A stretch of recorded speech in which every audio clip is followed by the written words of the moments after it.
اس نے عاجزی سے جاننا چاہا۔ کوئی جواب دینے کے بجائے لیزا نے وہ لفافہ اس کی طرف بڑھایا۔ یہ پڑھو۔ حکم بہت عجیب تھا لیکن اسے بجلانا ہی فرض تھا، لہٰذا لفافے کو تھام کر کھولا۔ اندر سے ایک خط برآمد ہوا جس پر کالی سیاہی سے انگریزی کی خوبصورت لکھائی درج تھی۔ وہ جوں جوں خط پڑھتی گئی اس کے چہرے پر بیک وقت حیرانی اور پریشانی کے رنگ بڑھتے ہی چلے گئے، جیسے کوئی انہونی بات ہو گئی ہو۔ اوہ میرے خدا! جیسمین کے لبوں سے بے ساختہ نکلا اور سر اٹھا کر لیزا کو دیکھا۔ ہاں، ایڈورڈ اس دنیا میں بس چند روز کا مہمان ہے۔ نظریں ملنے پر لیزا رنجیدگی سے گویا ہوئی۔ اس کے لفظ لفظ سے کرب چھلک رہا تھا، اپنے محبوب کو حاصل کیا بنا ہی کھو دینے کا کرب۔ ایڈورڈ کو ایک مہلک بیماری ہو گئی ہے جو دھیرے دھیرے سے کھا رہی ہے۔ وہ اپنی زندگی کے آخری روز میرے ساتھ گزارنے کا طلبگار ہے۔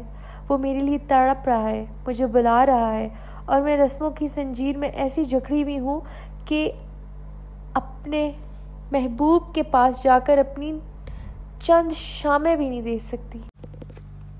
غم و غصے سے روتے ہوئے لیزا نے بے اختیار ہاتھ مار کر پاس ٹیبل پر رکھا کینڈل سٹینڈ گرا دیا، جس سے نہ صرف موم بتیاں بجھی بلکہ لیزا کا ہاتھ بھی زخمی ہو گیا۔ Madam please! جیسمین فوراً پاس آئی اور اسے پکڑ کر صوفے پہ بٹھانے کے بعد خود بھی گھٹنوں کے بل اس کے پیروں کے نزدیک بیٹھ گئی۔ لیزا کے ہاتھ سے نکلتا خون دیکھ کر جیسمین نے فوراً اپنے گاؤن کی جیب سے سفید رومال نکالا اور ہتھیلی پر رکھ کر خون جذب کرنے لگی۔ یہ رومال اس کے والد کی آخری نشانی کے طور پر اسے بے حد عزیز تھا، لہٰذا خون جذب کر کے اس نے رومال واپس رکھ لیا۔ پلیز میڈم، خود کو سنبھالیں۔ اس نے لیزا کی پیٹھ سلاتے ہوئے تسلی دینے کی ادنی سی کوشش کی۔ وہ ایک ہاتھ میں منہ چھپائے ہچکیوں سے رو رہی تھی، جسے دیکھ کر جیسمین کا دل بھی ابھر آنے لگا اور ساتھ ہی ظالم دنیا پر تیش بھی آئے جو ہمیشہ دو محبت کرنے والوں کے بیچ دیوار بن کر کھڑی ہو جاتی ہے۔ مجھ پہ ایک احسان کرو گی جیسمین؟ لیزا نے سر اٹھا کر گلوگیر انداز میں پوچھا۔ اس کا خوبصورت چہرہ رونے کے باعث گلابی ہو گیا تھا۔ حکم کیجیے میڈم، وہ دل و جان سے حاضر تھی۔ کیا تم کچھ دنوں کے لیے لیزا بن کر ایڈورڈ کے پاس جا سکتی ہو؟ لیزا کا اگلا سوال اس پر بجلی بن کے گرا۔ کیا میں؟ وہ دنگ رہ گئی۔ ہاں تم، میرے لیے اتنے دن گھر سے دور رہنا ممکن نہیں ہوگا۔ مسٹر اسمتھ کو شک ہو جائے گا، لیکن تمہاری غیر حاضری پر کوئی اتنی توجہ نہیں دے گا۔ وہ آنسو صاف کرتے ہوئے حواسوں میں واپس آ گئی تھی، مگر اب جیسمین کے ہوش و حواس خطا ہونے لگے تھے۔ لیکن میں کیسے؟ میرا مطلب وہ پہچان جائیں گے کہ میں لیزا نہیں ہوں۔ وہ بمشکل حیرت کو قابو میں رکھے خدشہ زبان پر لائی۔ نہیں پہچانے گا، ہم نے جوان ہونے کے بعد کبھی ایک دوسرے کو نہیں دیکھا، صرف خطوط کے ذریعے ہی بات چیت کی ہے۔ لیزا نے خدشہ دور کیا۔ وہ سوچ میں پڑ گئی۔ صرف 7 روز کے بعد ہے مائی ڈیئر، تمہاری وجہ سے کسی کی آخری خواہش پوری ہو جائے گی اور وہ دل میں کوئی خلش نہ رکھ کر سکون سے دنیا کو الوداع کہہ پائے گا۔ لیزا نے نرمی سے اس کی ٹھوری پکڑ کر اپنی طرف کرتے ہوئے پیار سے التجا کی۔ کیا نہیں تھا لیزا کے انداز میں؟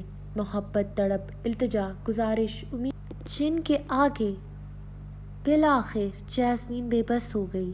23 اکتوبر سن 1930۔ اگلے روز ہی جیسمین جانے کے لیے تیار تھی۔ لیزا نے سفر کے لیے 2 گھوڑوں والی سیاہ بگی تیار کروا دی تھی، جسے ایک ادھیر عمر کو جوان چلانے والا تھا، اور سفر کیونکہ طویل ہونے کے باعث جیسمین اور کوچوان کے کھانے پینے کے لیے مناسب سامان کا بھی انتظام کر دیا گیا تھا۔ سرخ لانگ کوٹ کے ساتھ سیاہ بوٹس پہنے جیسمین بگی کے جانب آئی، جہاں پہلے سے ایک خادم اس کے لیے دروازے کھولے کھڑا تھا۔ وہ اس میں سوار ہوئی تو خادم نے آہستہ سے دروازہ بند کر دیا۔ جیسمین نے کھڑکی سے جھانکتے ہوئے نظریں اوپر اٹھائی تو مینشن کے اوپری منزل کی کھڑکی پر لیزا کھڑی ملی، جو اسے ہی دیکھ رہی تھی۔ نظریں ملنے پر لیزا نے مشکور مسکراہٹ کے ساتھ سینے پہ ہاتھ رکھا، جیسے اس کا شکریہ ادا کر رہی ہو۔ جواباً جیسمین نے بھی مسکراتے ہوئے دھیرے سے سر ہلایا۔ کوچوان نے گھوڑوں کے لگام سنبھال کر انہیں چلنے کا اندیا دیا تو وہ حرکت میں آ گئے اور بگی چلتی ہوئی اس خوبصورت مینشن کے بڑے سے دروازے سے باہر نکل گئی، جسے نظروں سے اوجھل ہونے تک لیزا دیکھتی رہی۔ 24 اکتوبر سن 1930۔ طویل سفر کے بعد بالآخر جیسمین اپنے منزل پر پہنچ گئی تھی۔ وہ سیٹ سے ٹیک لگائے، آنکھیں بند کیے نیم دراز تھی جب بگی نے حرکت کرنا بند کر دی۔ بگی رکنے کے احساس پر وہ سیدھا ہوئی، کھڑکی کا پردہ ہٹا کر باہر جھانکا ہی تھا کہ دوسری جانب کسی کو بہت قریب کھڑا دیکھ کر ڈر گئی۔ ہم منزل پر پہنچ گئے ہیں میڈم، وہ کوچواں تھا جسے اچانک دیکھ کر وہ گھبرا گئی۔ سانس بحال ہونے پر وہ سر ہلاتی باہر نکلی اور سامنے موجود بڑے سے کیسل کو دیکھ کر محبوط ہو گئی۔ ڈھلتی شام کی نارنجی روشنی میں سرمئی رنگ کا یہ بلند و بالا کیسل بیک وقت پرکشش بھی تھا اور پراسرار بھی۔ گھوڑوں کی آواز پر وہ واپس ہوش میں آئی، گردن موڑی تو دیکھا گھوڑے دوڑتے ہوئے بگی دور لے جا رہی ہیں، جس کا بیگ وہیں پاس زمین پر رکھا ہے۔ جب تک وہ کھوئی رہی، کوچواں اس کا سامان اتار کر چلتا بنا، جس پر غصہ تو آیا لیکن پھر خود ہی سمجھ آ گیا کہ یہاں مزید رک کر وہ کرتا بھی تو کیا۔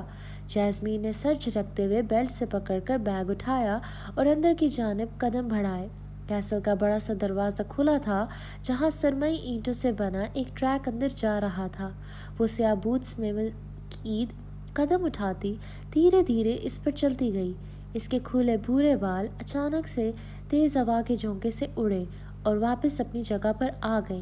وہ رک کر پل بھر کو پلٹی، مگر کوئی قابل گرفت بات نہ ملنے پر دوبارہ چل پڑی۔ کیسل کا اندرونی دروازہ بھی کھلا، جس کے بیچوں بیچ کھڑی وہ ایک مرتبہ پھر سحر زدہ ہو گئی۔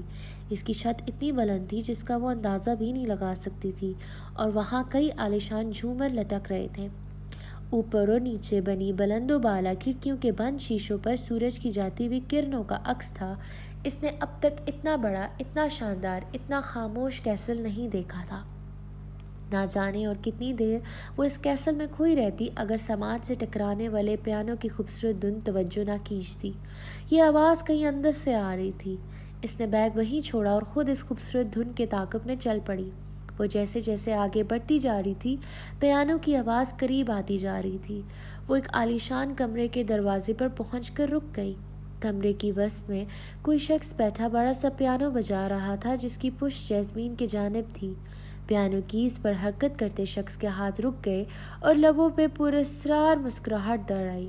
Welcome to my kingdom darling. اس کی مخمور بھاری آواز جیسمین کے سماعت سے گزر کر سیدھا روح کو چھو گئی۔ وہ کھڑا ہو کر پلٹا تو جیسمین کو لگا اس کا دل دھڑکنا بھول جائے گا۔ اس نے اتنے وجیہ مرد کو کبھی تصور بھی نہیں کیا تھا جو حقیقت میں اس کے سامنے تھا۔ بلیک جینز شرٹ کے اوپر بلیک لانگ کوٹ میں اس کا ایک 6 فٹ قد اور مضبوط چوڑا بدن مزید نمایاں تھا۔ دودھ جیسی بالکل سفید رنگت پر کھڑے نین نقش جیسے کسی مجسمہ ساز نے بڑی فرصت میں تراشے ہوں، اور گہری نیلی آنکھیں جن میں کسی کا بھی دل پل بھر میں ڈوب جائے۔ وہ دھیرے دھیرے قدم اٹھاتا اس کے عین مقابل آ کھڑا ہوا تھا، جو خود سے دراز قد اس خوبصورت شخص کو سر اٹھائے دیکھے جا رہی تھی۔ اس کی گہری نیلی آنکھوں میں بھی دلچسپی سے جیسمین کے دلکش چہرے پر گردش کر رہی تھی۔ خوبصورت، اس کے لبوں سے جیسمین کے لیے لفظ نکلا جو خود پیکرے وجاہت تھا۔ مخمور آواز نے جیسمین کو توڑا ہوش دلایا، جو اس کے سحر میں بری طرح کھو گئی تھی۔ میں لیزا۔ اس نے گڑبڑا کر نظر جھکاتے ہوئے اپنا تعارف دیا۔ جھوٹا تعارف۔ تم نے بلایا تھا نا مجھے، لو میں آ گئی۔ اس نے مزید کہتے ہوئے کوٹ کی جیب سے وہی خط نکالا۔ یہ لیزا نے ہی بطور ثبوت ساتھ لے جانے کو کہا تھا۔ کچھ کہنے کے بجائے ایڈورڈ نے لفافہ لیا اور سرسری انداز میں دیکھا۔ میں کب سے تمہارا انتظار کر رہا تھا۔ وہ اپنی نیلی آنکھوں سے اس کی کتھی آنکھوں میں جھانکنے لگا۔ جانتی ہوں، لیکن تمہیں بھی تو سب معلوم ہے نا میرے بارے میں، اس نے دھیرے سے کہتے ہوئے اپنی شادی شدہ زندگی کی جانب اشارہ کیا۔ وہ خود کو سنبھال کر لیزا کے کردار میں آ چکی تھی، جو اس سے اگلے 7 دن نبھانا تھا، اور لیزا کے لیے کیونکہ ایڈورڈ اجنبی نہیں تھا، اس لیے وہ جھجک کے دائرے سے باہر آ کر نارمل ہو گئی، ورنہ گھبرایا ہوا سحر زدہ انداز اسے شک میں مبتلا کر سکتا تھا۔ جاؤ تھوڑا آرام کر لو، تمہارا کمرہ تیار ہے، ڈنر پر ملتے ہیں۔ ایڈورڈ نے خود ہی بات سمیٹ لی۔ وہ سر ہرا کر جانے لگی۔ مڑی، سنو، پکار پر وہ رک کر پلٹی۔ میری 2 شرائط کیا ہیں؟ ایڈورڈ نے جاننا چاہا۔ پہلی، کوئی سوال نہیں۔ دوسری، پہلی شرط کی پابندی۔ اس نے اطمینان سے جواب دیا۔ حقیقت یہ ایک کوڈ ورڈ تھا جو لیزا نے اسے سکھا دیا تھا۔ جاؤ آرام کرو۔ جواب درست ہونے پر اس نے سنجیدگی سے گرین سگنل دیا تو وہ وہاں سے چل پڑی۔ خط میں ایڈورڈ نے بتایا تھا کہ وہ اس کے لیے پہلی راہداری کا آخری کمرہ تیار کر رہا ہے، اس لیے اس سمے چل پڑی۔ لیزا نے اس ایڈورڈ کے بارے میں ہر چھوٹی بڑی تفصیلی بتا دی تھی جو لیزا کی ہی آواز میں ایک مرتبہ پھر ذہن میں تازہ ہوئی۔ ایڈورڈ کے والدین کو دنیا سے رخصت ہوئے کئی سال گزر گئے ہیں۔ وہ اکیلا رہتا ہے، اسے کسی سے ملنا جلنا پسند نہیں اور سوالات سے نفرت ہے۔ وہ لمبی چوڑی راہداری کا جائزہ لیتی وہاں سے گزرنے لگی۔ بائیں طرف والی دیوار پر خوبصورت اور قیمتی پینٹنگز آویزاں تھیں، جبکہ دائیں طرف بلند و بالا کھڑکیاں تھیں۔ آخری کمرے کے پاس پہنچ کر وہ دروازہ دھکیلتی اندر داخل ہوئی۔ حسب توقع یہ کمرہ اور اس کی ایک ایک چیز بھی زبردست تھی۔ طویل سفر کی تھکن کے باعث شدت سے جی چاہ رہا تھا کہ نرم گرم بستر میں گھس کر دیر تک گہری نیند سو جائے، لیکن بیڈ کے قریب آنے پر وہ تھوڑی متعجب ہوئی۔ بیڈ پر ایک سفید رنگ کا سلک گاؤن رکھا تھا جس کے ساتھ ایک چٹ بھی موجود تھی۔ جیسمین نے چٹ اٹھا کر پڑھی، ڈنر ایٹ 9 PM، یعنی اسے بالواسطہ یہ پیغام دیا گیا ہے ڈنر پہ یہ لباس زیب تن کر آنا ہے۔ انٹرسٹنگ، وہ خود کلامی کرتے ہوئے مسکرائی۔ مقرر وقت پر جیسمین کمرے سے باہر آئی۔ اس نے وہی سلک کا گاؤن پہنا تھا جو اسے دیا گیا تھا۔ اس کے کندھے پہ ٹھہرے باریک سفید سٹریپس نے ڈریس کو سنبھالا ہوا تھا۔ بھورے بال کھلے ہوئے تھے اور اس سادہ مگر خوبصورت لباس میں اس کا سڈول جسم مزید دلکش لگ رہا تھا۔ ہر اٹھتے قدم کے ساتھ گاؤن بھی زمین کو چھوتا اس کے ساتھ چلا آ رہا تھا۔ کیسل میں لگے بڑے بڑے جھومر کی لائٹس روشن کر دی گئی تھیں۔ اب یہ پہلے سے بھی زیادہ سحر انگیز ہو گیا تھا، جہاں ہر طرف گہری خاموشی چھائی ہوئی تھی اور بس جیسمین کی سینڈل کی ٹک ٹک سنائی دے رہی تھی۔ وہ ڈائننگ روم میں پہنچی تو وسط میں ایک لمبی سی ٹیبل اور اس کے گرد کئی کرسیاں نظر آئیں۔ ٹیبل پر مختلف اقسام کے کئی سارے پکوان سجے تھے اور تھوڑے تھوڑے فاصلے سے رکھے کینڈل سٹینڈ پر جلتی موم بتیاں ٹیبل کی خوبصورتی بڑھا رہی تھی۔ سنگل کرسی پر ایڈورڈ اپنی تمام تر وجاہت سنجیدگی کے ساتھ برجمان تھا۔ جیسمین سے نظریں ملتے ہی ایڈورڈ نے آنکھوں سے دوسرے کونے والی سنگل کرسی کی جانب اشارہ کیا۔ وہ اسے وہاں بیٹھنے کا کہہ رہا تھا۔ اشارہ سمجھتے ہوئے وہاں آ کر بیٹھ گئی۔ لمبی سی ٹیبل کے ایک کنارے پر ایڈورڈ موجود تھا اور دوسرے کنارے پہ جیسمین۔ دونوں کے درمیان پہ بڑی سی ٹیبل تھی جس پر سجے کھانے دیکھ کر وہ کافی حیران ہوئی۔ یہ اتنا سب تم نے بنایا ہے؟ وہ پوچھے بغیر نہ رہ سکی۔ ہاں، یک لفظی جواب ملا جو حیرت مزید بڑھا گیا۔ وہ چھری اور کانٹے کی مدد سے اپنی پلیٹ میں موجود کھانا کھانے لگا۔ یہ شاید جیسمین کو اشارہ تھا کہ اب تم بھی چپ چاپ کھانا کھاؤ۔ اس نے مزید کوئی بات کرنے کے بجائے سامنے موجود پلیٹ کا بڑا سا گول ڈھکن ہٹایا تو دل دھک سے رہ گیا۔ ہاتھ سے ڈھکن چھوٹا اور بے ساختہ دونوں ہاتھ منہ پر رکھ لیے۔ پلیٹ میں کسی لڑکی کی کٹی ہوئی انگلیاں رکھی تھی جن پہ خون لگا ہوا تھا۔ وہ شوگر سٹیکس ہیں with jam and almond. Edward کی اسپاٹ آواز پر جیسمین نے حیران نظروں سے اسے دیکھا جو ہونے اطمینان سے کھانا کھانے میں مصروف تھا۔ پھر اس نے دوبارہ پلیٹ میں موجود شے کو بغور دیکھا۔ آٹا، چینی اور مکھن سے تیار کردہ بیٹر لمبی انگلی کے شیپ میں بھٹی میں بیک کیا گیا، جس کے کنارے بادام کو بطور ناخن لگایا ہوا تھا، جبکہ ریڈ اسٹرابری جیم خون کا تاثر دے رہا تھا۔ جیسمین کی رکی ہوئی سانس بحال ہوئی اور دھڑکن واپس اعتدال پر آئی۔ اس پلیٹ کو واپس ڈھک کر دوبارہ پلیٹ اٹھائی جس میں بیف تھا۔ چھری کانٹے کی مدد سے تھوڑا سا کاٹ کر اپنی پلیٹ میں نکالا اور کھانے لگی۔ کھانے کے دوران دونوں نے کوئی بات نہیں کی، پر اسے کمرے میں خاموشی چھائی رہی اور بس پلیٹ سے ٹکراتے چمچوں کی آواز سنائی دی۔ جیسمین کو لگا تھا کہ جس قدر ایڈورڈ لیزا سے ملنے کے لیے بےتاب تھا وہ ضرور اسے ڈھیر ساری باتیں کرے گا، اپنے بے چین دل کا حال سنائے گا، اسے بہت سارے سوال پوچھے گا جن کے جواب وہ بطور لیزا تیار کرتی آئی تھی۔ لیکن یہاں تو سب کچھ سوچ کے برعکس نکلا۔ ایڈورڈ کے انداز میں گرم جوشی کے بجائے سرد میری تھی اور ان کے بجائے یہاں صرف خاموشیاں ہی باتیں کیا کرتی تھی۔ تھوڑی دیر میں جیسمین کھانا مکمل کر چکی تھی۔ ایڈورڈ کی جانب دیکھا تو وہ ہونس بے نیازی سے کھانا کھاتا نظر آیا۔ جیسمین کانٹا پلیٹ میں رکھنے لگی تھی کہ وہ نیچے گر گیا۔ وہ کانٹا اٹھانے نیچے جھکی تو ٹیبل کی دوسری جانب ایڈورڈ کے پاؤں نظر نہیں آئے۔ وہ متعجب سی واپس سیدھی ہوئی کہ ایڈورڈ کو اپنے پاس کھڑا پا کر پل بھر کو دنگ رہ گئی۔ 10 سے 12 فٹ لمبی ٹیبل کے ایک کنارے سے دوسرے کنارے تک وہ پلک جھپکتے ہی کیسے آ گیا تھا، وہ بھی بنا قدموں کی آہٹ کے؟ میرے ساتھ آؤ، وہ کہہ کر وہاں سے چل دیا۔ جیسمین نے کچھ پل تو وہیں بیٹھے اسے سمجھ سے بالاتر شخص کو سمجھنے کی بیکار سی کوشش کی، پھر اٹھ کر پیچھے گئی۔ وہ دونوں ہاتھ اپنے سیاہ لانگ کوٹ کے جیبوں میں ڈالے چلتا جا رہا تھا اور جیسمین ذہن میں کئی سوال لیے اس کی پیروی کر رہی تھی۔ وہ سنگ مرمر کی کشادہ سیڑھیاں چڑھ کر اوپری منزل پر آیا اور ایک کمرے میں داخل ہو گیا۔ جیسمین بھی کھلے دروازے سے اندر آئی تو اس خوبصورت بیڈ روم کی شان و شوکت دیکھ کر محبوط رہ گئی، جبکہ ایڈورڈ کہیں نظر نہ آیا، بس ایک لمحے قبل یہاں داخل ہوا تھا۔ اس کمرے میں جو سب سے خوبصورت چیز تھی وہ تھا کنگ سائز بیڈ۔ اس کے چاروں کناروں پر لکڑیاں اٹھی ہوئی تھیں جن پر سفید پردے بندھے ہوئے تھے۔ کمرے میں جلتے آتش دان نے یہاں کا درجہ حرارت اعتدال پر رکھا ہوا تھا، ورنہ ماہ اکتوبر کے باعث پورے کیسل میں کافی خنکی ہو رہی تھی۔ اوپر سے ایڈورڈ نے اسے مختصر لباس پہننے کو دے دیا جو اب خود نہ جانے کہاں غائب ہو گیا تھا۔ حیران سی جیسمین بھی اسے پکارنے لگی تھی کہ ایڈورڈ نے پیچھے سے اس کی آنکھوں پر سرخ پٹی باندھ دی۔ ایڈورڈ کیا کر رہے ہو؟ وہ تھوڑا سا گھبرائی۔ سوال نہیں، کان کے قریب سرگوشی نے ٹوکا۔ وہ چپ ہو گئی۔ ایڈورڈ نے پیچھے سے سارے بال آگے کرتے ہوئے کندھا چوما۔ جیسمین کے جسم میں سرسراہٹ دوڑ گئی۔ اس کے لب برف جیسے ٹھنڈے تھے اور سانسیں آگ جیسی گرم۔ کندھے سے وہ گردن پہ آیا، پھر کان کی لو، پھر گال، اور سب جگہ پہ یہی عمل دہرایا۔ جیسمین پر پرکیف سی مدہوشی طاری ہونے لگی تھی۔ اس نے اپنا سر ایڈورڈ کے شانے سے ٹکاتے ہوئے خود کو پوری طرح اس کے حوالے کر دیا۔ ایڈورڈ نے جھٹکے سے اس کا رخ موڑ کر کمر کے گرد بازو کستے ہوئے خود میں بھیجا۔ نرمی کے ساتھ گدی سے بال پکڑ کر سر اوپر کیا اور نازک لبوں پر انگوٹھا پھیرنے لگا۔ اپنے نرم لبوں پر اس کی مضبوط ہاتھ کا یہ لمس اسے بہت اچھا لگا، لیکن یہ بہت مختصر تھا۔ ایڈورڈ نے جلد ہی اپنا ہاتھ اٹھا لیا۔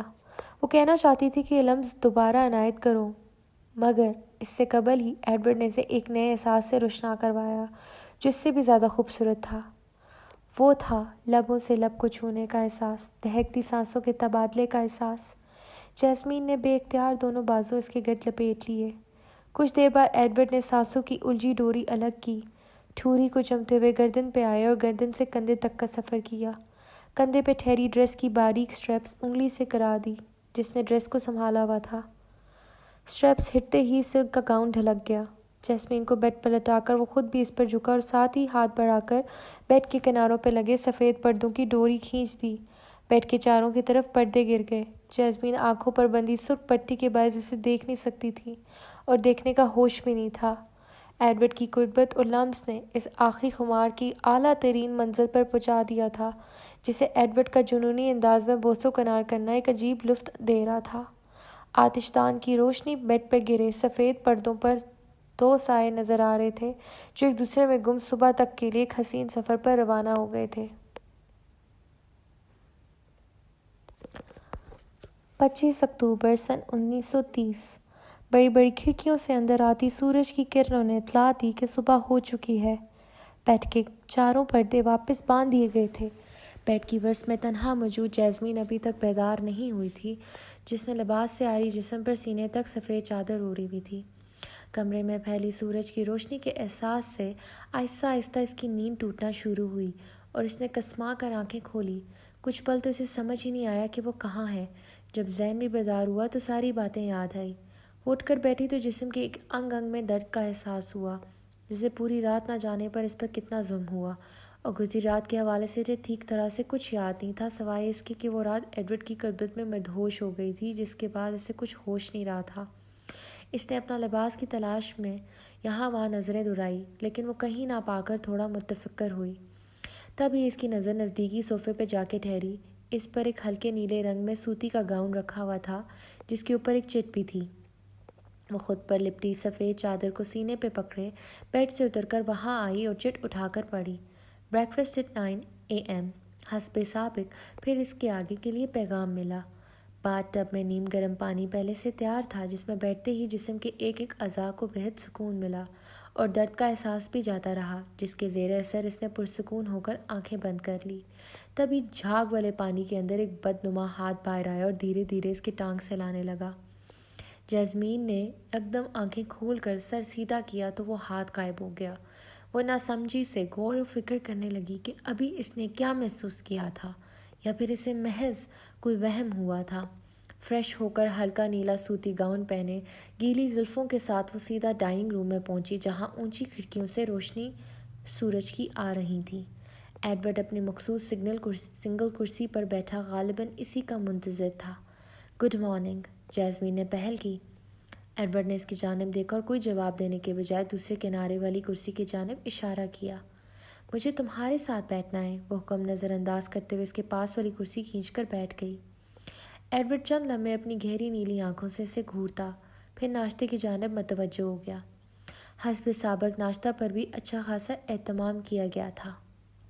تم مجھ سے ناراض ہو کیا ایڈورڈ؟ جیسمین دل کا خدشہ زبان پر لائی۔ نہیں، ایک لفظی جواب ملا۔ تو پھر مجھ سے ٹھیک طرح سے بات کیوں نہیں کر رہے ہو؟ اس نے سوال اٹھایا۔ وہ اسے دیکھنے لگا۔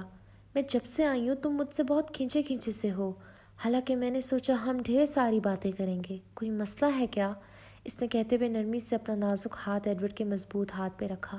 وہ اسے یوں دیکھنے لگا جیسے اس عمل کی بالکل توقع نہ کی ہو۔ جیسمین کو جب لیزا کے ذریعے ایڈورڈ کی بیماری کا پتہ چلا، اس نے تب سے سوچ لیا تھا کہ اب جب وہ لیزا بن کر اس کے پاس آ رہی ہے تو اس کی زندگی سے اداسی اور مایوسی دور کرنے کی پوری کوشش کرے گی، زندگی کے اختتامی دنوں کی خوبصورت بنا دے گی۔ وہ بخوش بھی دنیا سے رخصت ہو، لیکن وہ تو اس سے بات تک نہیں کر رہا تھا، جس کے چلتے جیسمین کو اندازہ ہوا شاید اسے کافی محنت کرنی پڑے گی۔ ایڈورڈ نے اس کے ہاتھ کے نیچے سے اپنا ہاتھ نکالا اور ناشتہ یوں ہی چھوڑ کر وہاں سے چلا گیا۔ وہ حیرت زدہ اسے دیکھ کر رہ گئی۔ 26 اکتوبر سن 1930۔ جیسمین اپنے کمرے میں تھی جب پیانو کی خوبصورت دھن اس کی سماعت سے ٹکرائی اور اسے کھینچ کر وہاں لے آئی جہاں ایڈورڈ پیانو بجا رہا تھا۔ اس بات میں کوئی شک نہیں تھا کہ وہ بہت ہی بہترین پیانو بجاتا تھا کہ سننے والا بس سنتا ہی چلا جائے۔ ایڈورڈ نے جو ہی دھن کا اختتام کیا تو جیسمین نے تالی بجا کر اسے سراہا۔ ایڈورڈ نے گردن موڑ کر دیکھا۔ تم بہت زبردست پیانو بجاتے ہو، وہ کھلے دل سے تعریف کرتی قریب آئی۔ میں بھی کچھ سکھاؤں نا؟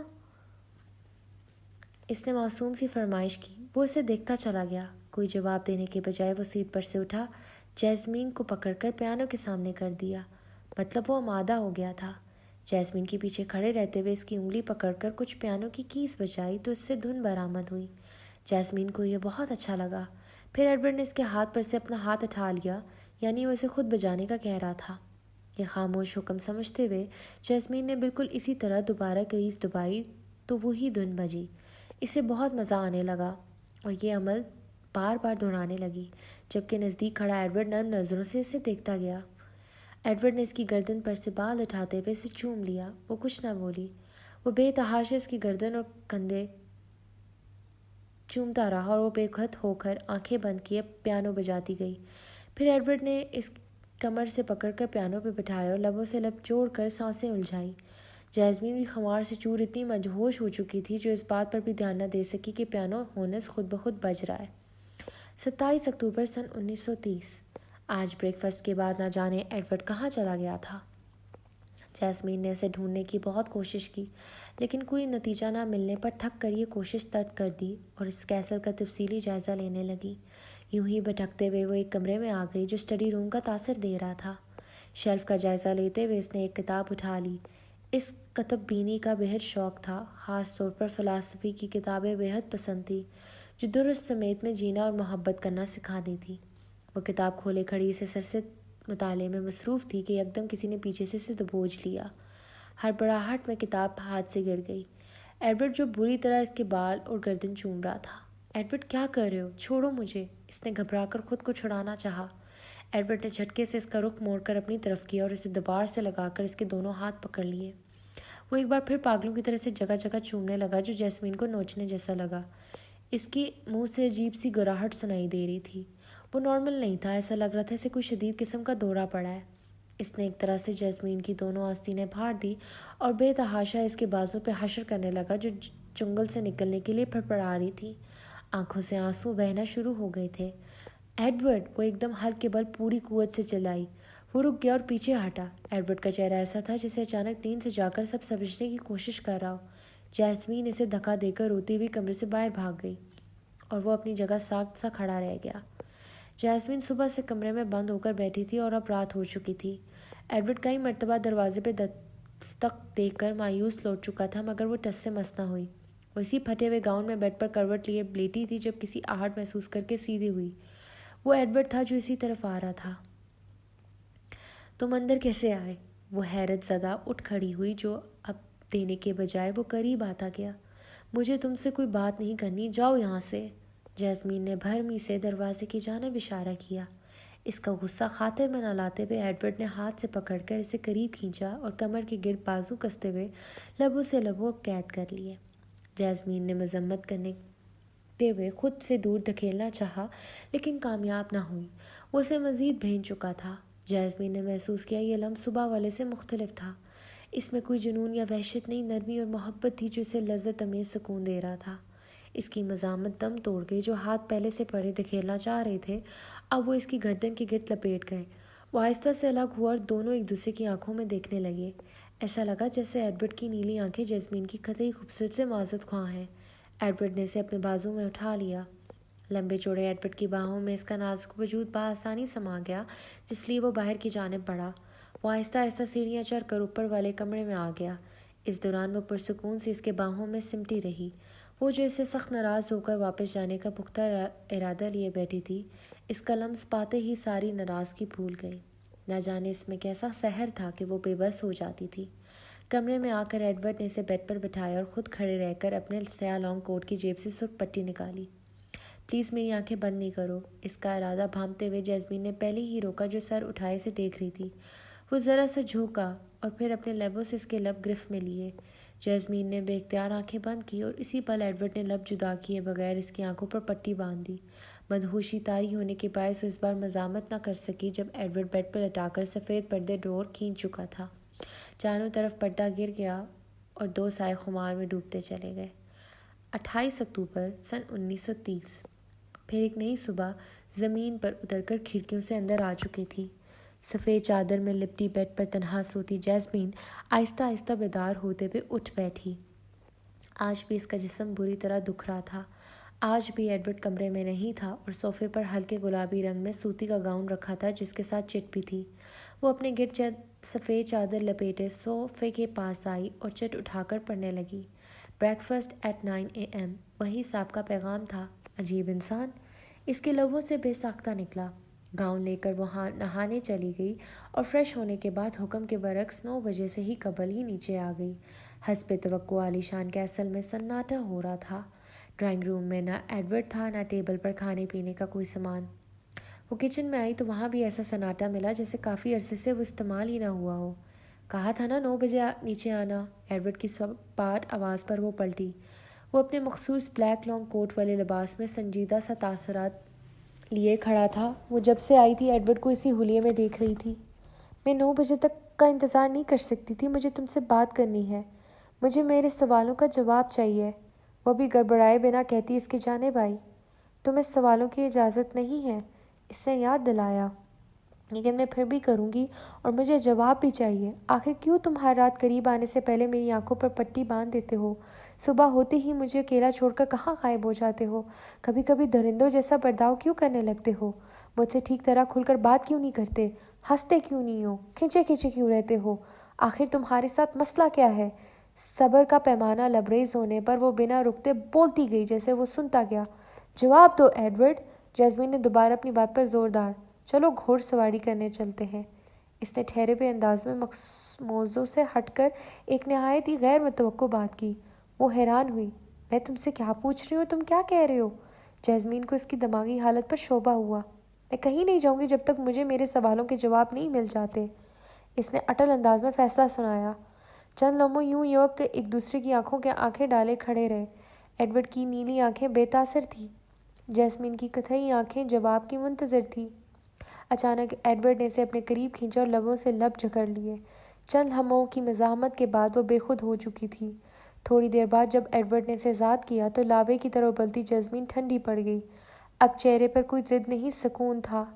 چلو گھڑ سواری کرنے چلتے ہیں، ایڈورڈ نے پھر اپنی بات دہرائی، پچھلی مرتبہ کی طرح کوئی حجت کرنے کے بجائے رضامندی سے سر ہلایا، جو شاید بھول گئی تھی کہ اسے اپنے سوالوں کے جواب چاہیے۔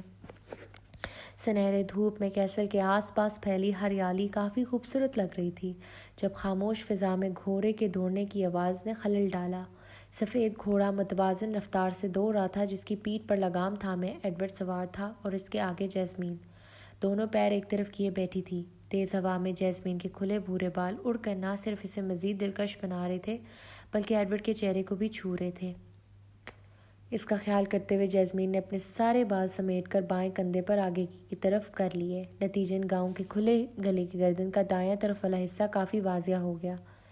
ایڈورڈ نے آہستہ سے گردن کے اس حصے کو چوما۔ یہ غیر متوقع عمل جیسمین کو ایک پرکیف احساس دے گیا۔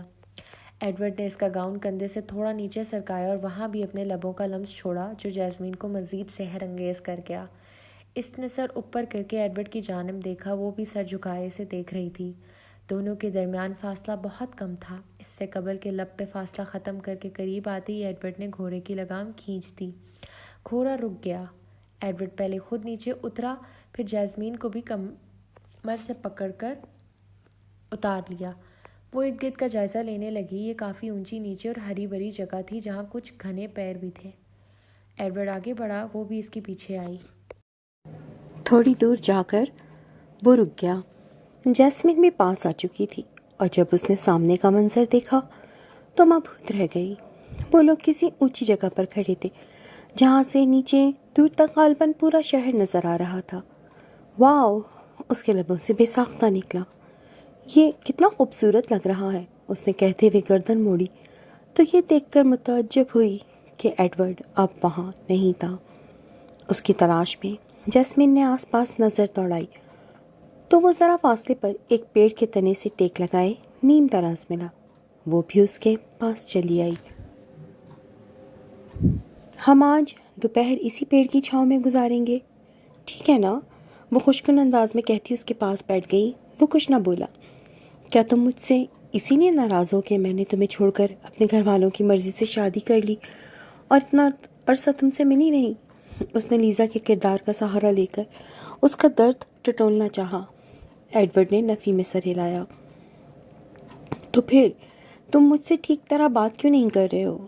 اس نے پھر وہی سوال اٹھایا جس کا جواب ابھی تک نہیں ملا تھا۔ کیونکہ ہمارا ساتھ بہت مختصر ہے۔ تم یہاں بس چند دنوں کی مہمان ہو اور مہمانوں سے دل نہیں لگانا چاہیے۔ وہ اپنی مخمور آواز سے گویا ہوا۔ جیسمین فوری طور کوئی جواب نہ دے سکی اور چپ چاپ اس کے وجیح چہرے کو دیکھتی رہی جو ہر قسم کے جذبات سے عاری تھا۔ جیسمین نے خود سے عہد کیا تھا کہ نقلی لیزا بن کر ہی صحیح مگر وہ اس کی اداسی زائل کر کے ہی رہے گی۔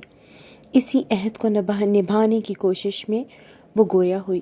دیکھو ایڈورڈ، میں جانتی ہوں زندگی آسان نہیں ہوتی، ہمیں ہر بار اپنی من چاہی مراد نہیں ملا کرتی، لیکن شاید یہی تو زندگی کی خوبصورتی ہے۔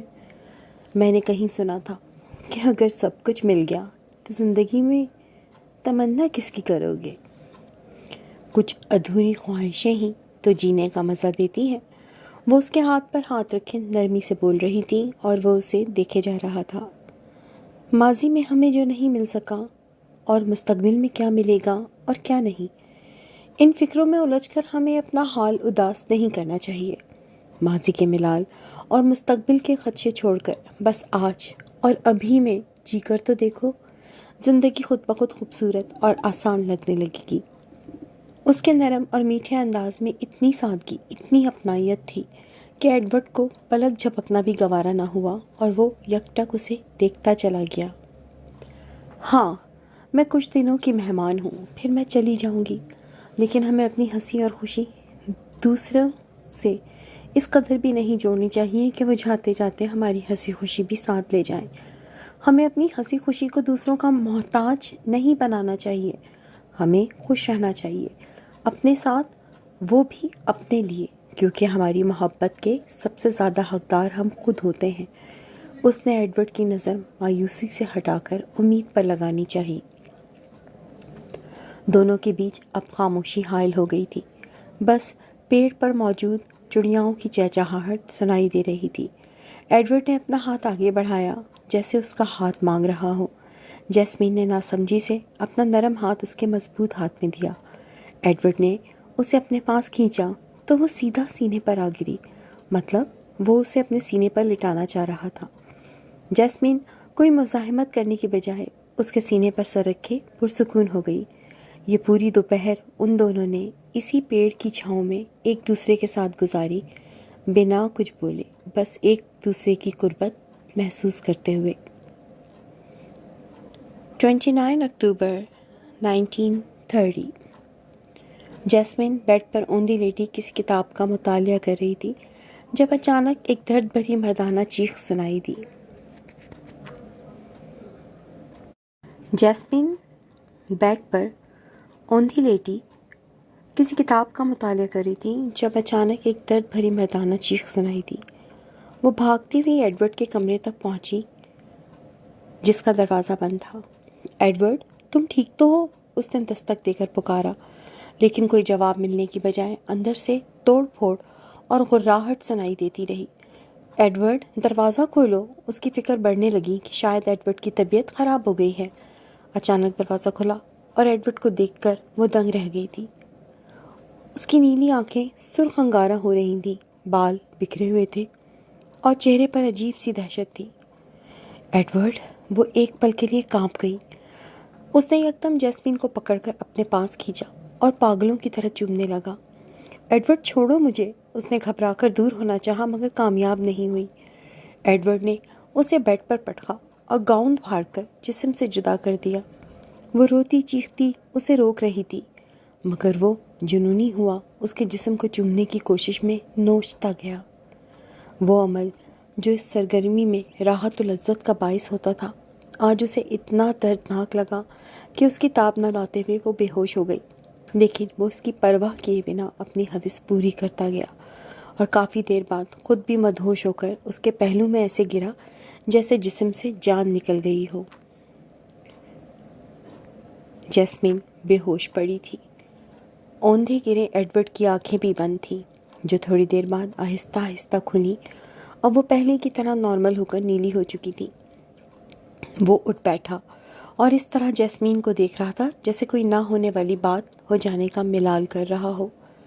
اس نے جیسمین کو ٹھیک طرح تکیے پر لٹا کر جسم سفید چادر سے ڈھانپا اور ماتھے پر ہاتھ رکھ کر آنکھیں بند کر لیں۔ وہ اس اچانک رونما ہوئے حادثے کی یاد اس کے ذہن سے مٹا رہا تھا۔ تھوڑی دیر میں یہ عمل مکمل ہو گیا۔ ایڈورڈ نے اپنا ہاتھ ہٹایا اور اس کا پھٹا ہوا گاؤن لے کر کمرے سے نکل گیا۔ 30 اکتوبر سن 1930۔ سینڈل پہنے نزاکت سے چلتی جیسمین کا رخ ڈرائنگ روم کی جانب تھا جسے آج ایڈورڈ نے ایک خاص ڈریس زیبتن کرنے کے لیے دی تھی۔ وہ ڈرائنگ روم میں پہنچی جہاں پکوان اور موم بتیوں سے سجی ٹیبل کے گرد ایڈورڈ اسی کا منتظر تھا۔ اس پر نظر پڑتے ہی وہ اسے دیکھتا چلا گیا۔ جیسمین نے سلک کا سرخ گاؤن پہنا ہوا تھا جو سائڈ ہائی سلٹ تھا، یعنی ایک طرف سے کھلا ہوا، جس سے سینڈل میں مقید صاف و ملائم ٹانگ نظر آ رہی تھی۔ ڈیپ نیک سے نکلتی دو باریک ڈوریاں گردن کے پیچھے بندھی ہوئی تھیں جو لباس کو سنبھالنے کا کام کر رہی تھیں۔ آج ایڈورڈ نے اسے کہیں بھی بیٹھنے کے لیے کوئی اشارہ نہیں کیا، یعنی اس کا جہاں دل چاہے وہ بیٹھ سکتی تھی۔ وہ ایڈورڈ کے پاس والی کرسی پر آ بیٹھی۔ دونوں نے ڈنر شروع کیا جس کے دوران کوئی بات نہیں ہوئی، جبکہ آج صبح بیدار ہونے کے بعد سے جیسمین پوری طرح بھول چکی تھی کہ کل رات اس کے ساتھ کیا ہوا تھا۔ تمہیں ڈانس اور میوزک پسند ہے ایڈورڈ؟ جیسمین نے جاننا چاہا جو ڈنر کر چکی تھی۔ نہیں، سپاٹ یک لفظی لفظ ملا۔ کھانا مکمل کر کے ایڈورڈ وہاں سے کہیں چل دیا۔ وہ بھی متعجب سی اس کے پیچھے گئی۔ جیسمین کا خیال تھا کہ وہ بیڈ روم کی طرف جا رہا ہوگا، لیکن وہ نیچے بنے ایک کمرے میں داخل ہو گیا۔ وہ بھی وہاں آئی۔ یہ ایک بڑا سا ہال نما کمرہ تھا جس کے وسط میں عالیشان جھومر لٹک رہا تھا اور ارد گرد کینڈل اسٹینڈ پر کافی ساری موم بتیاں جل رہی تھیں. یہاں بس جھومر اور موم بتیوں کی ہی روشنی تھی. ایڈورڈ نے ایک ٹیبل پر رکھا گراموفون چلایا تو اس سے ایک رومانوی گیت کی خوبصورت دھن سنائی دینے لگی. ایڈورڈ جیسمین کی جانب پلٹا جو حیرانی سے یہ سب دیکھ رہی تھی. اس نے ہاتھ بڑھا کر جیسمین کا ہاتھ مانگا. اس نے ہاتھ تھمایا تو ایڈورڈ نے اسے اپنی جانب کھینچ لیا. وہ اس کی باہوں میں سمٹ آئی. تم نے تو کہا تھا کہ تمہیں میوزک اور ڈانس پسند نہیں. سر اٹھائے آنکھوں میں دیکھتی جیسمین نے دلچسپی سے یاد دلایا. لیکن مجھے تم پسند ہو. کان کے قریب یہ گمبھیر جواب جیسمین کی روح تک کو گدگدا گیا. ایڈورڈ نے دونوں ہاتھ اس کی پتلی کمر کے گرد حائل کیے ہوئے تھے. جیسمین نے دونوں بازو اس کی گردن پر لپیٹے ہوئے تھے اور دونوں ہلکی آواز میں بجتے رومانوی گیت پر دھیرے دھیرے جھوم رہے تھے. گیت سے زیادہ دونوں کو یہ قربت مدہوش کر رہی تھی. ایڈورڈ نے ہائی سلٹ سے نظر آتی جیسمین کی ٹانگ خود سے لگائے ہوئے ہی تھوڑا اوپر اٹھائی اور دوسرے ہاتھ سے کمر پکڑے اسے پیچھے کی طرف جھکاتا اس پر جھکتا چلا گیا. وہ بھی مدہوش سی باہوں میں چور ہوتی چلی گئی جس کی گردن کافی واضح ہو گئی تھی اور بھورے بال نیچے لٹکنے لگے تھے. ایڈورڈ نے گردن کو چوما اور پھر جھٹکے سے واپس سیدھا کھڑا کر لیا. تم بہت خوبصورت ہو، وہ مخمور لہجے میں گویا ہوا. شکر، تمہیں تعریف کرنے کا خیال تو آیا، اس نے شریر سا طنز کیا. ایڈورڈ نے اسے باہوں میں اٹھا کر یکدم زور سے گھمایا تو اس کا گھیردار گاؤن بھی ساتھ گھومتا بہت خوبصورت لگا اور اس سے بھی زیادہ حسین تھی جیسمین کی کھلکھلاتی ہوئی ہنسی. ایڈورڈ ایک جگہ رک گیا لیکن وہ ہنوز اس کی باہوں میں تھی جسے لیے وہ کمرے سے باہر نکلا تھا. اس کا رخ اوپر بیڈ روم کی جانب تھا. کمرے میں لا کر ایڈورڈ نے اسے بیڈ پر بٹھایا اور خود کھڑے رہ کر کوٹ کی جیب سے سرخ پٹی نکالی. آج نہیں ایڈورڈ، وہ فوری نفی کرتی ہوئی اٹھ کھڑی ہوئی. یہ ضروری ہے، انداز سنجیدہ تھا. کیوں ضروری ہے؟ دو بدو سوال آیا. کیونکہ اگر میں نے تمہاری آنکھیں بند نہیں کی تو ہو سکتا ہے تم ڈر جاؤ. اس نے ممکنہ وجہ بتائی. کس سے ڈر جاؤں؟ مجھ سے ڈر جاؤ. محبوب سے بھی بھلا کوئی ڈرتا ہے؟ وہ لہجے میں محبت سموئے کہہ گئی. ایسے دعوے مت کرو جو نبھائے نہ جائیں. ایڈورڈ کے انداز میں دکھ بھری تلخی تھی. یہ دعوے سچے ہیں، تم آزما کر دیکھ لو. اس کا اطمینان بھی ٹس سے مس نہ ہوا. وہ چند لمحے چپ چاپ اس دلکش لڑکی کو دیکھے گیا جس کے انداز میں شرم، وحشت، گھبراہٹ نہیں بلکہ پورا اعتماد محبت تھی جس نے ایڈورڈ کے پتھر جذبات کو ہلنے پر مجبور کر دیا تھا. وہ چند الٹے قدم پیچھے لے کر اپنا سیاہ لانگ کوٹ اتارنے لگا. کوٹ فرش پر پھینک کر جسم سے چپکی چست سیاہ ہائی نیک اتاری تو جیسمین کی آنکھیں حیرت سے پھیل گئیں اور اس نے دونوں ہاتھ منہ پر رکھ لیے. ایڈورڈ کے پورے جسم پر بہت خطرناک زخموں کے نشان تھے جو اتنے سادہ اور گہرے تھے کہ اصلی کھال کا ذرہ برابر بھی حصہ کہیں سلامت نظر نہیں آیا. ایسا گمان ہو رہا تھا جیسے اس نے کتھئی رنگ کی کوئی شرٹ پہنی ہوئی ہے جس پر نہایت بھدا پرنٹ ہے، لیکن یہ کوئی شرٹ نہیں تھی. ان خطرناک اور سڑے ہوئے زخموں کے نشان تھے جنہوں نے جسم ڈھانپ لیا تھا. یہ سب کیسے ہوا؟ کافی دیر بعد وہ بس اتنا ہی پوچھ سکی. کیسے ہوا؟ یہ بتانے کا کوئی فائدہ نہیں، لیکن یہ ہمیشہ ایسے ہی رہے گا. اسی لیے میں تمہیں اپنا بھدا اور بدصورت جسم دکھا کر ڈرانا یا خود سے نفرت کروانا نہیں چاہتا تھا. کرب سے جواب دیتے ہوئے ایڈورڈ نے اس کی طرف سے رخ موڑ لیا جو اب صرف سیاہ پینٹ پہنے کھڑا تھا. اس کی پوری پیٹھ بھی ایسے ہی خطرناک نشانوں سے بھری تھی. ان ظاہری زخموں سے کئی زیادہ زخم اس کی روح پر لگے تھے اور ان میں مسلسل شدید ٹیز بھی اٹھتی تھی جس سے وہ چاہ کر بھی خود کو نجات نہیں دلا سکتا تھا. وہ یوں ہی کھڑا تھا کہ جیسمین نے پیچھے سے اس کے گرد بازو حمائل کرتے ہوئے پیٹھ پر سر ٹکا دیا. تم سر کے بال سے لے کر پیر کے ناخن تک بھی اگر ایسے بھدے زخموں سے بھر جاؤ نا، میں تب بھی تم سے نہ ڈروں گی اور نہ نفرت کروں گی. جیسمین نے کہتے ہوئے اس کی زخمی پیٹھ پر بوسہ دیا. اس کا محبت آمیز پرسکون جواب سیدھا ایڈورڈ کے دل پر لگا تھا. وہی دل جو ہر جذبات سے عاری ہو چکا تھا، پتھر ہو چکا تھا، لیکن جیسمین کی محبت نے اس پر ایسی زوردار ضرب ماری تھی کہ نہ صرف وہ پتھر ٹوٹا تھا بلکہ اس سے پانی کا چشمہ بھی پھوٹ پڑا تھا جو آنکھوں کے ذریعے باہر آیا۔ وہ تڑپ کر اس کی جانب پلٹا جو آنکھوں میں محبت لیے سر اٹھائے اسے ہی دیکھ رہی تھی۔ ایڈورڈ نے اسے مزید خود میں بھینچا اور لبوں سے لب جوڑ لیے، جس کا جیسمین نے بھی بھرپور ساتھ دیا۔ ایڈورڈ کی دھڑکن بہت تیز چل رہی تھی، اس کی بند آنکھوں سے آنسو بہہ رہے تھے اور وہ اسے خود میں بھینچتا ہی چلا جا رہا تھا، جیسے ہمیشہ کے لیے اپنے اندر کی چھپانے کی خواہش میں ہو۔ جیسمین کو اس کے انداز میں عجیب سی تڑپ محسوس ہوئی۔ کچھ دیر بعد جب ایڈورڈ اس سے جدا ہوا تو اس کا پورا چہرہ آنسوؤں سے تر تھا، جو جیسمین کو بھی برا لگا۔ اس نے آہستہ سے آنسو صاف کیے۔ یہاں سے چلی جاؤ جیسمین، چلی جاؤ۔ ایڈورڈ دونوں ہاتھوں میں اس کا چہرہ تھامے دیوانہ وار بولا۔ کہاں چلی جاؤں؟ اس نے بے ساختہ ناسمجھی سے سوال کیا اور عین اسی پل وہ چونکی۔ ایڈورڈ نے اس کا اصلی نام پکارا تھا۔ کہیں بھی جاؤ، لیکن یہاں سے بہت بہت دور چلی جاؤ، اتنی دور کہ لیزا تمہیں دوبارہ ڈھونڈ نہ پائے۔ ایڈورڈ کی اگلی بات اسے صحیح معنوں میں حیران کر گئی تھی۔ مطلب تم مجھے جانتے ہو؟ اس کی حیرت عروج پر تھی۔ ہاں، میں جانتا ہوں کہ تم ایک چھوٹے سے قصبے میں رہنے والی لڑکی جیسمین ہو۔ تمہارا باپ ایک نان بھائی تھا جس کا تم ہاتھ بٹایا کرتی تھی، لیکن اس کی موت کے بعد اپنی سوتیلی ماں اور بھائی کے جبر سے تنگ آ کر تم گھر سے فرار ہوئی اور لیزا سے ٹکرا گئی۔ وہ طرز کھا کر تمہیں اپنے گھر لے آئی اور پھر اپنی مجبوریوں کا رونا رو کر تمہیں اپنے نام نہاد مرتے ہوئے محبوب ایڈورڈ کے پاس 7 راتوں کے لیے لیزا بنا کر بھیج دیا۔ وہ بنا رکے سب بتاتا گیا اور وہ دم سادھے سنتی چلی گئی۔ تم کون ہو اور تمہیں یہ سب کیسے پتا؟ اس کی بے یقین حیرت حد سے سوا ہو چکی تھی۔ میں ان کالی طاقتوں کا ایک غلام قیدی ہوں جو سالوں سے موت کا کھیل کھیلتی آ رہی ہیں، اور اس بار ان کا کھلونا تم ہو جیسمین۔ وہ اس کا چہرہ چھوڑ کر دکھ سے بتاتے ہوئے الجھن مزید بڑھا گیا۔ 15 سال کی عمر میں یتیم ہونے کے بعد جب میں لاوارث در در بھٹک رہا تھا تو ایک شفیق عورت سے جا ملا، لیزا۔ وہ مجھے اپنے گھر لے آئی۔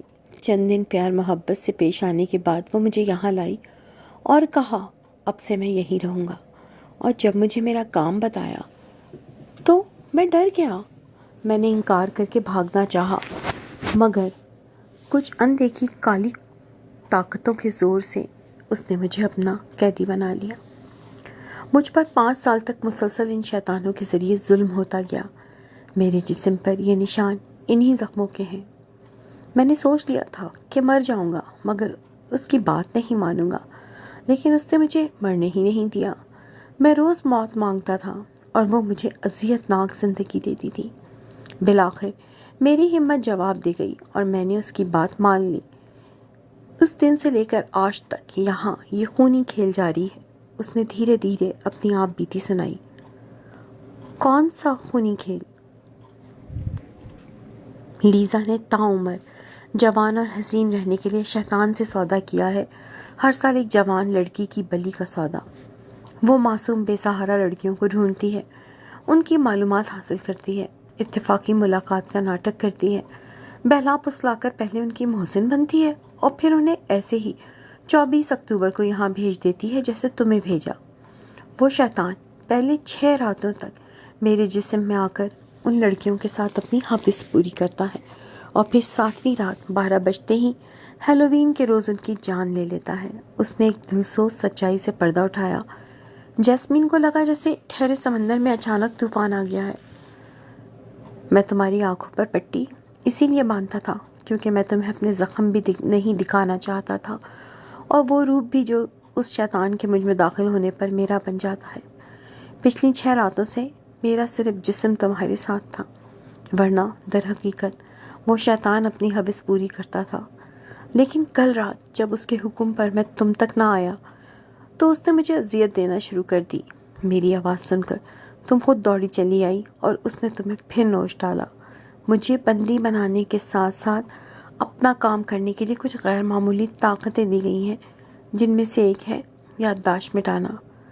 ہر صبح سے پہلے میں تمہاری یادداشت مٹا دیا کرتا تھا، اسی لیے تمہیں رات بھر ہوئے ظلم کے بارے میں یاد نہیں رہتا تھا۔ اسے اب سمجھ آیا کہ کیوں ہر صبح اس کا انگ انگ اتنی بری طرح دکھتا تھا اور کیوں ایڈورڈ کو اچانک وحشیانہ دورے پڑ جاتے تھے۔ آج 30 اکتوبر ہے۔ آج تمہیں یہاں 7 راتیں مکمل ہو گئی ہیں، اور آج وہ اپنی خواہش پوری کرنے نہیں آئے گا، بلکہ کچھ دیر بعد 12 بجتے ہی جب ہیلووین شروع ہوگا تو اسے تمہاری بلی چاہیے ہوگی۔ اسی لیے کہہ رہا ہوں کہ یہاں سے جتنی جلدی ہو سکے چلی جاؤ۔ ایڈورڈ کی زبانی یہ خطرناک انکشاف سن کر اس پہ بجلی ہی تو گر پڑی تھی۔ لیزا میڈم ایسا کیسے کر سکتی ہیں؟ اسے یقین نہ آیا۔ وہ تو اتنی اچھی خاتون ہے، ان کی فیملی ہے، تو پھر یہ سب اس کی کچھ سمجھ میں نہیں آ رہا تھا۔ کون سی فیملی؟ شوہر اسمتھ اور بیٹا جانی؟ کبھی اپنی آنکھوں سے دیکھا ہے انہیں؟ ایڈورڈ کی اگلی بات نے اسے سوچنے پر مجبور کر دیا۔ نہیں، انہوں نے بتایا ان کے شوہر ملک سے باہر ہوتے ہیں اور بیٹا نانی کے گھر چھٹیاں گزارنے گیا ہوا ہے۔ اس نے لیزا کی بات دہرائی۔ جھوٹ بتایا ہے، مرتے محبوب اور جھوٹے خط کی طرح یہ بھی ایک کہانی ہے اپنا مکروہ چہرہ چھپا کر خود کو ایک باوقار عزت دار عورت دکھانے کے لیے۔ وہ کہتے ہوئے ایک طرف گیا اور بیڈ کی سائڈ ٹیبل والی دراز سے کچھ نکالا۔ یہ دیکھو، تم سے پہلے آنے والی 11 لڑکیاں بھی اپنے ساتھ یہی خط لائی تھیں جو لیزا خود اپنے آپ کو لکھتی ہے۔ ایڈورڈ نے کچھ خط بیڈ پر پھینکے۔ وہ حیرت زدہ سی آگے آئی اور ایک ایک کر کے سارے خط دیکھنے لگی۔ 11 کے 11 خطوط میں حرف پر حرف وہی بات لکھی تھی جو جیسمین نے اپنے حصے کے خط میں پڑھی تھی۔ اور یہ رہا تمہارا 12واں خط، ایڈورڈ نے کہتے ہوئے اپنے ہاتھ میں موجود خط دکھایا۔ تمہارے بعد بھی نہ جانے ایسے اور کتنے خط مزید آنے والے ہیں، اور میں چاہ کر بھی اس خونی کھیل کو نہیں روک سکتا، لیکن تمہارے پاس اب بھی وقت ہے۔ جلد از جلد یہاں سے دور چلی جاؤ۔ اس نے اپنی بات دہرائی۔ کیا مجھ سے پہلے بھی باقی لڑکیوں کو تم نے ایسے ہی فرار کروایا؟ اس کے ذہن میں سوال آیا۔ نہیں، ایڈورڈ کی لیزا بن کر یہاں آنے والی کسی بھی لڑکی کے دل میں ایڈورڈ کے لیے محبت اور خود کے لیے اعتماد نہیں ہوتا تھا۔ سب پہلے روز ہی مجھ سے ڈر جاتی تھیں اور بھاگنے کی کوشش کرتی تھیں، جنہیں مجبوراً مجھے 7 راتوں تک شہر میں باندھ کر رکھنا پڑتا تھا، اور پھر ان کی بلی لے لی جاتی تھی۔ مگر وہ پل بھر کر رکا۔ مگر تم سب سے الگ تھی۔ تم مجھ سے ڈر کر بھاگنے کی بجائے میری دلجوئی کی کوشش کرتی نہیں، میری ہر بات مانتی گئیں، ایسے جیسے میں واقعی تمہارا بچھڑا ہوا محبوب ہوں۔ اسی لیے میں تمہیں ہر وقت سحرزدہ نہیں رکھتا تھا، کیونکہ مجھے خود بھی تمہارا ساتھ اچھا لگنے لگا تھا۔ ان شیطانوں کے بیچ رہ کر میں بھی بے حس ہو گیا تھا، مگر تمہارے ساتھ میرے سب احساس دوبارہ بیدار ہونے لگے ہیں۔ میں تمہارے ساتھ زندگی گزارنا چاہتا تھا، جو کہ ممکن نہیں ہے، مگر تمہاری زندگی بچانا ابھی ممکن ہے۔ اسی لیے یہاں سے چلی جاؤ۔ میں تمہاری بلی چڑھتے نہیں دیکھ سکتا۔ اس کے انداز میں بیک وقت دکھ، محبت سب تھا۔ اور اگر میں کہوں کہ مجھے بھی ان کچھ دنوں میں تم سے محبت ہو گئی ہے، میں بھی تمہارے ساتھ جینا چاہتی ہوں، تو وہ جذبات سے مغلوب ہوئی اس کی جانب آئی۔ تو یہ ممکن نہیں ہو پائے گا۔ دکھ سے کہتے وہ اس بات کی خوشی بھی نہ منا پایا کہ اس کے محبوب کو بھی اس سے محبت تھی۔ کیوں ممکن نہیں ہے؟ ہم دونوں ایک ساتھ یہاں سے کہیں بہت دور چلتے ہیں۔ اس نے بےتابی سے حل پیش کیا۔ ایسا نہیں ہو سکتا۔ میں ایک نادیدہ زنجیر سے بندھا ہوا ہوں۔ میری حدود اس جگہ پر آ کر رک جاتی ہیں جہاں پیڑ کی چھاؤں میں ہم نے ایک دوپہر گزاری تھی۔ میں اس سے آگے نہیں بڑھ سکتا۔ بڑھوں گا تو یہ شیطان مجھے واپس کھینچ لے گا، لیکن تم جا سکتی ہو۔ آج رات 12 بجتے ہی ہیلووین شروع ہو جائے گا، اسی لیے کہہ رہا ہوں کہ یہاں سے چلی جاؤ۔ ایڈورڈ نے دونوں ہاتھوں سے اس کا چہرہ تھام کر منت کی۔ نہیں، میں تمہیں اس جہنم میں اکیلا چھوڑ کر نہیں جاؤں گی۔ اس نے نفی میں سر ہلایا۔ اس جہنم میں رہو گی تو خود بھی ماری جاؤ گی، ایڈورڈ نے یاد دلایا۔ مجھے پرواہ نہیں، انداز اٹل تھا، لیکن مجھے ہے۔ زندگی میں پہلی بار مجھے کسی سے محبت ہوئی ہے اور وہ تم ہو۔ میں اپنی محبت کو مشکل میں نہیں دیکھ سکتا۔ اس کا محبت بھرا انداز درد سے چور تھا۔ جب تم اپنی محبت کو مشکل میں نہیں دیکھ سکتے تو مجھ سے یہ توقع کیوں کر رہے ہو؟ اس نے بھی دونوں ہاتھوں سے ایڈورڈ کا چہرہ تھاما۔ وہ لاجواب ہو کر اسے دیکھے گیا، جسے ٹھیک طرح پایا بھی نہیں تھا، اور کھونے کا خوف سر پہ منڈلانے لگا تھا۔ ہم ضرور یہاں سے بچ نکلنے کی کوئی راہ ڈھونڈ لیں گے، جیسمین پر امید تھی۔ کون سی راہ ڈھونڈیں گے ہم؟ یہاں سب راستے بند ہیں، ایڈورڈ اس کا چہرہ چھوڑتے ہوئے رنجیدگی سے بولا۔ وہ بھی سوچ میں پڑ گئی۔ بڑے سے گھڑیال کی سوئی آہستہ آہستہ حرکت کرتے ہوئے 12 کے ہندسے کی جانب بڑھنے لگی تھی، جو ایڈورڈ کی فکر بھی بڑھائے جا رہی تھی۔ بلی کیسے دی جاتی ہے؟ جیسمین نے اچانک پوچھا۔ 7ویں رات وہ شیطان میرے جسم میں آ کر لڑکی کے قریب نہیں جاتا، بلکہ اس رات مجھے اس لڑکی کا ہاتھ کاٹ کر ایک سفید کپڑے میں اس کا خون لینا ہوتا ہے، اور 12 بجتے ہی وہ کپڑا لے جا کر ایک مخصوص کمرے کے بیچوں بیچ رکھنا ہوتا ہے۔ چند لمحوں بعد وہ کپڑا وہاں سے غائب ہو جاتا ہے، اور اس لڑکی کے جسم سے خود بخود سارا خون نچڑنا شروع ہو جاتا ہے۔ جسم سے خون کی آخری بوند تک نچوڑ لی جاتی ہے، جس کے بعد لڑکی سفید پڑ جاتی ہے اور اس کی موت ہو جاتی ہے۔ ایڈورڈ نے سنجیدگی سے اس دلسوز عمل کی تفصیل بتائی، جسے وہ بغور سنتی چلی گئی۔ اگر ہم اس کپڑے میں کسی جانور کا خون لگا کر دے دیں تو؟ جیسمین نے یکدم خیال ظاہر کیا۔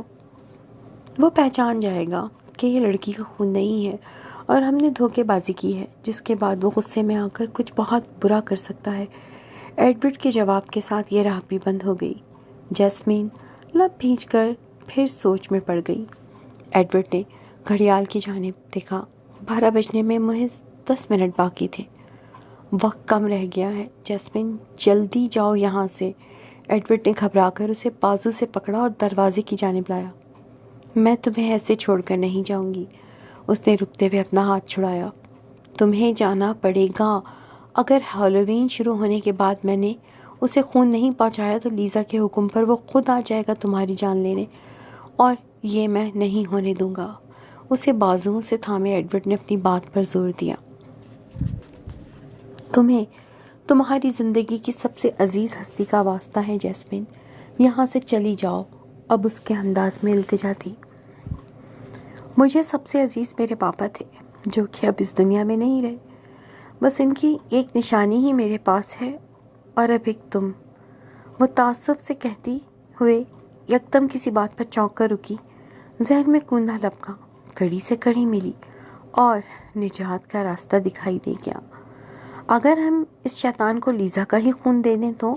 جیسمین نے بتابی سے جاننا چاہا۔ یہ ناممکن ہے، اس کا خون یہاں کیسے؟ اگر دے دیں تو کیا ہوگا؟ بات کاٹتے ہوئے اس نے اپنا سوال دہرایا۔ تو شاید یہ سارا خونی کھیل ہی ختم ہو جائے، کیونکہ اس شیطان کو بلا کر اس کے ساتھ یہ سودا کرنے والی لیزا ہی تو ہے۔ اگر وہ ہی نہیں رہے گی تو مزید لڑکیاں بھی اس کا شکار نہیں ہوں گی، اور یہ شیطان بھی واپس چلا جائے گا۔ ایڈورڈ نے ممکنہ جواب دیا تو جیسمین کے دل میں امید کی شمع مزید روشن ہو گئی۔ لیکن لیزا کا خون یہاں کہاں ہے؟ ایڈورڈ نے سوال کیا۔ میرے بیگ میں، میرے پاپا کی آخری نشانی پر۔ لیزا کا جواب وہ فوری طور پر سمجھ نہ پایا۔ گھڑیال کے کانٹے 12 کے ہندسے پر پہنچ گئے تھے، جس کے باعث کیسل کی خاموشی میں گھڑیال کے گھنٹے کی مخصوص آواز گونجی۔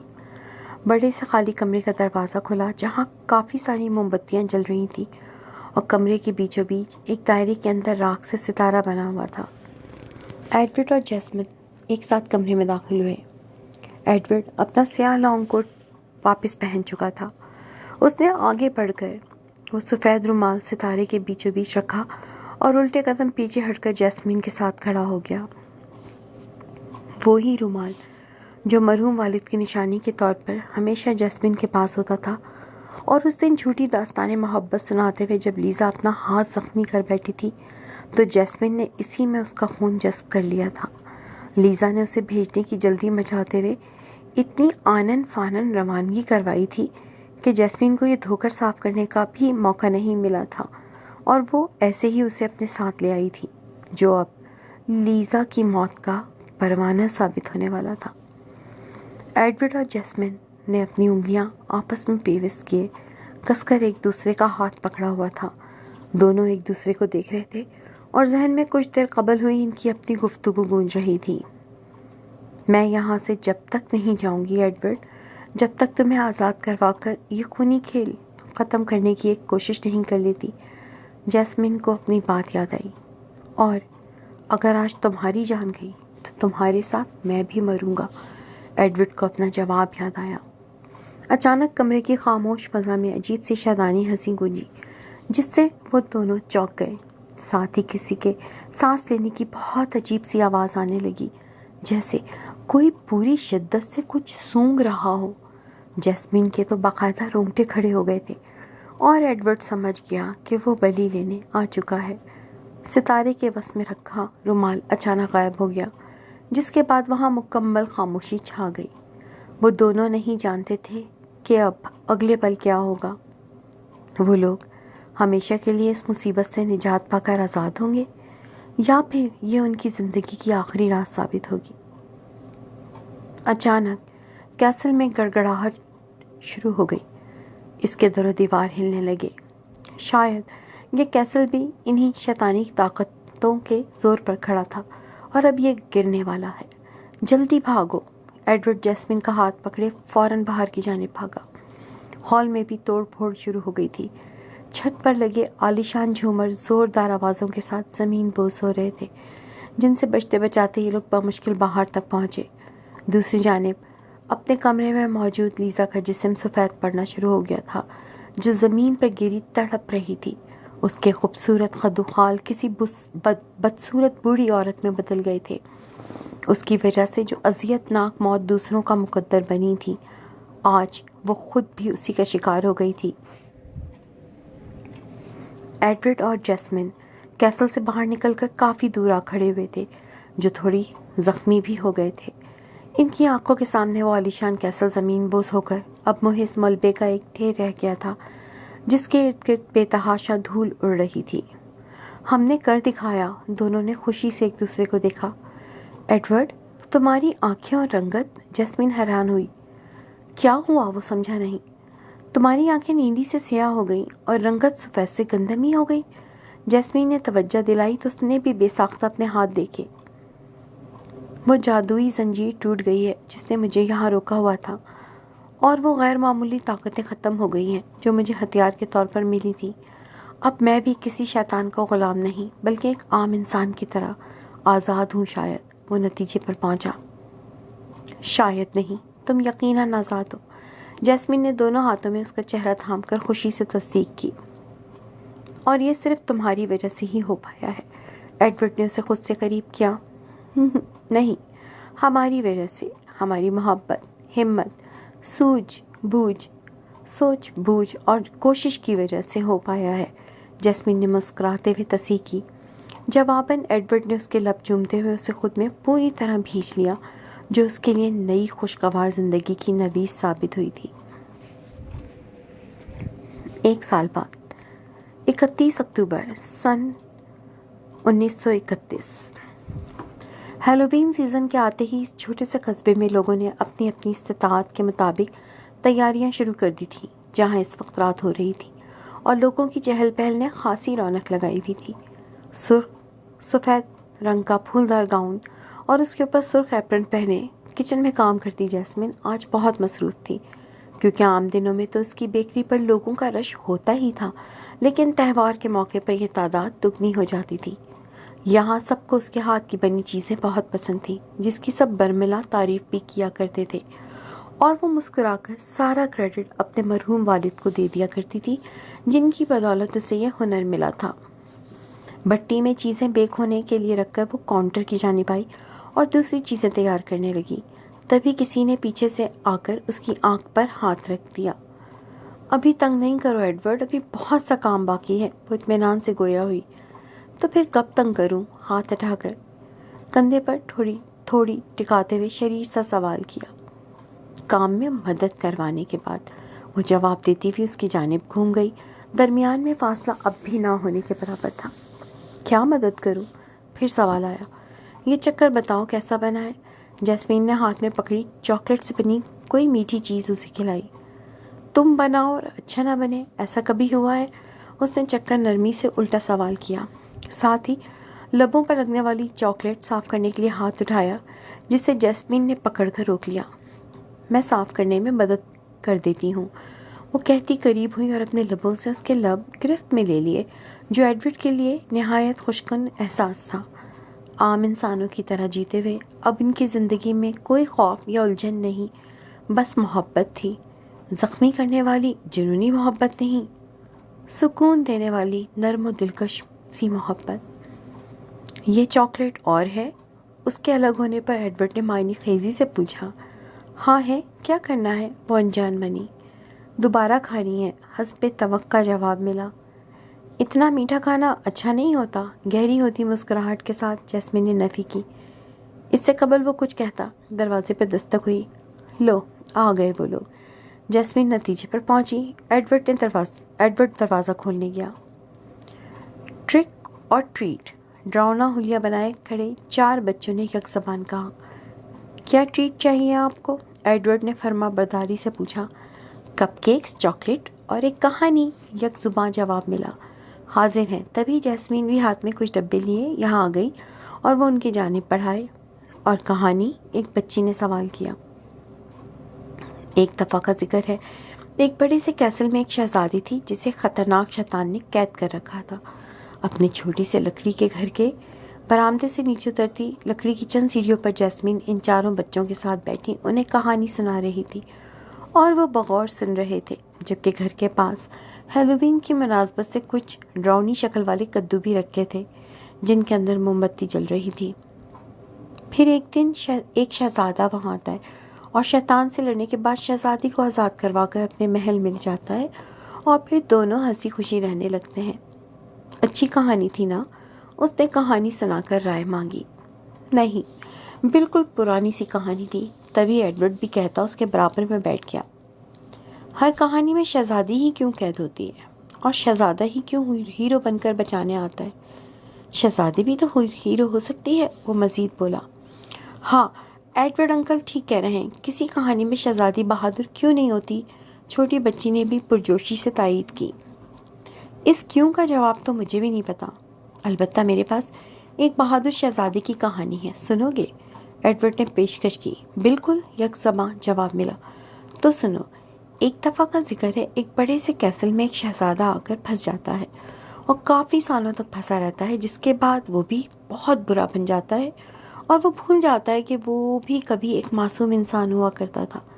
پھر ایک دن اس کیسل میں ایک پیاری سی مگر بہادر شہزادی آتی ہے جو اس سے بالکل نہیں ڈرتی، بلکہ اسے ٹھیک کرنے کی کوشش کرتی ہے اور یاد دلاتی ہے کہ تم یہاں قید ہو، تم اتنے برے نہیں تھے جتنے بن گئے ہو۔ اسے احساس ہو جاتا ہے، مگر وہ کیسل سے باہر نہیں آ پاتا کیونکہ ایک شیطان نے اسے پکڑ رکھا ہوتا ہے۔